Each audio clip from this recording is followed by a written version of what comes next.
জয়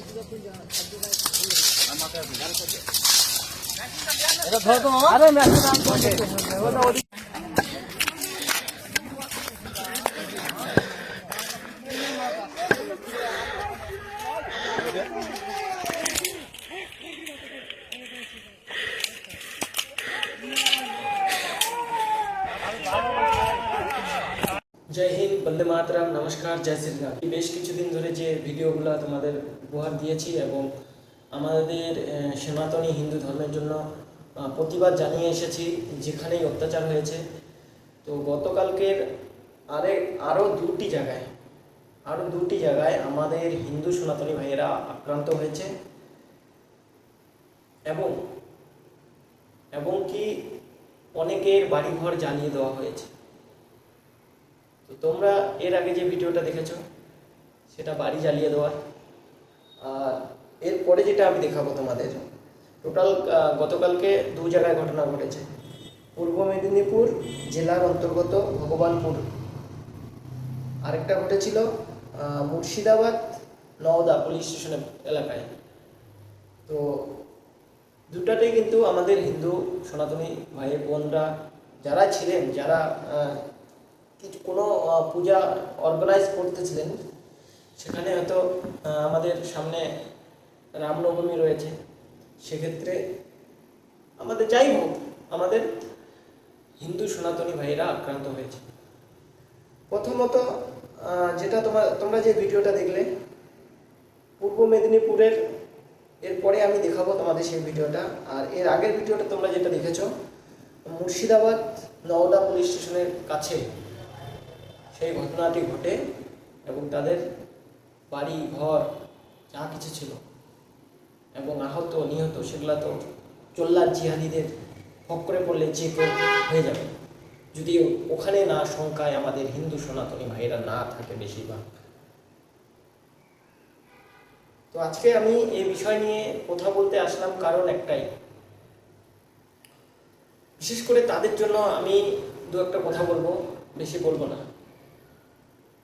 যারা আমাদের রাজনীতির ফক্করে পড়ে বা রাজনীতির পাল্লায় পড়ে যারা এই 2 নম্বরই কাজগুলো করতেছ, নিজের ধর্মকে নিচে নিয়ে যাচ্ছ, নিজের ধর্মের জায়গাটাকে তোমরা বুঝতে পারছো না, তাদের জন্য এই কথাগুলা। কারণ সেখানে কিন্তু আমাদের যে জায়গাটা ঘটেছে মুর্শিদাবাদ নওদা পুলিশ স্টেশনের কাছে, সেখানে মুসলিম সংখ্যক ওখানে অনেক বেশি, তাই আমাদের হিন্দু সনাতনীরা আক্রান্ত হয়েছে। এটা আমরা কোন দেশে কোন জায়গায় বাস করতেছি, এরকমটা হচ্ছে কেন? এটা তো বাংলাদেশ নয়, এটা তো পূর্ব পাকিস্তান নয়। তবে আপনারা কি করতেছেন, কি আছে সেখানকার যে আমাদের যে সাংগঠনিক যে যারা বাকি যারা সনাতনী হিন্দুরা রয়েছে তারা কি করতেছে, তাদের কাজ কি সেখানে?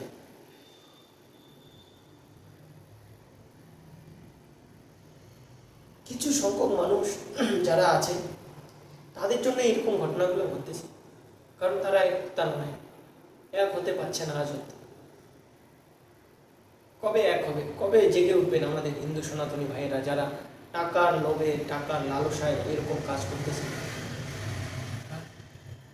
30 থেকে 40 জনের উপরেও আজকে আমাদের যে পূর্ব মেদিনীপুর ভগবানপুরে যে ঘটনাটা ঘটেছে, সেখানে 30 জনের উপরেও এখনো হাসপাতালে আমাদের হিন্দু সনাতনী ভাইয়েরা সিরিয়াস হয়ে আছে। কি করতেছেন আপনারা? কোন জায়গায় নিয়ে যাচ্ছেন আমাদের হিন্দু সনাতন ধর্মটা? এখনো বলছি সময় আছে, হাত জোর করে জেগে উঠুন, প্রতিবাদ করুন, আর এই জোল্লা জিহাদিদেরকে এই দেশ থেকে বিতাড়িত করুন। এক হওয়ার চেষ্টা করুন, রাজনীতি পরে করবেন, এক হন আগে, তাহলে কিন্তু ধূলিসাৎ করে দেবে তোমাদের এই সনাতনী হিন্দু ধর্মদের যারা রয়েছে, বা আমি বা আমার মতো আরও অন্য সনাতনী হিন্দু ধর্মের যারা ভাই বোন রয়েছে, যারা নিজের ধর্মটাকে আঁকড়ে ধরে বাঁচতে চায়। আর কতদিন এসব দেখতে হবে? অবশ্যই ভিডিওটা বেশি বেশি বেশি করে শেয়ার করুন, যাতে যাতে আমাদের যাতে হিন্দু ধর্মগুরু যারা রয়েছে তারা যাতে এই ভিডিওটা দেখে সেই প্রতিবাদে সামিল হয়। সেই প্রতিবাদ করার জন্য আমরাও সাথে থাকবো, সাথে আছি, সদা সর্বদা থাকবো। যাই হোক, এরপরে ভিডিওটা দেখুন, যেটা ঘটনাটা ঘটেছে পূর্ব মেদিনীপুর জেলার অন্তর্গত ভগবানপুরে। সেই ঘটনাটা তোমাদেরকে আমি এখন দেখাচ্ছি। আর ভিডিওটা বেশি বেশি করে শেয়ার করুন আর আমাকে সাপোর্ট করুন। জয় হিন্দ, বন্দে মাতরম, জয় শ্রীরাম। এখনো সময় আছে বন্ধুরা, ঘুম থেকে জেগে উঠুন আমার হিন্দু সনাতনী ভাইয়েরা। এই ভিডিওটাকে বেশি বেশি শেয়ার করুন। দেখুন আমাদের হরিবাসর চলাকালীন জঙ্গলি জিহাদি জানোয়ারগুলা এসে অ্যাটাক করে, তারপরে দেখুন পুলিশ নীরব দর্শকের মতো ভূমিকা পালন করতেছে। আর আপনারা এখনো উঠবেন না, জেগে উঠুন হিন্দু সনাতনী ভাইয়েরা, এক হও, এখনো সময় আছে, তোমাদের ধর্ম রক্ষা করো। আমাদের হিন্দু সনাতনী ভাইয়ের মাথা ফাটিয়ে দিয়েছে ওই জঙ্গলি জিহাদিরা।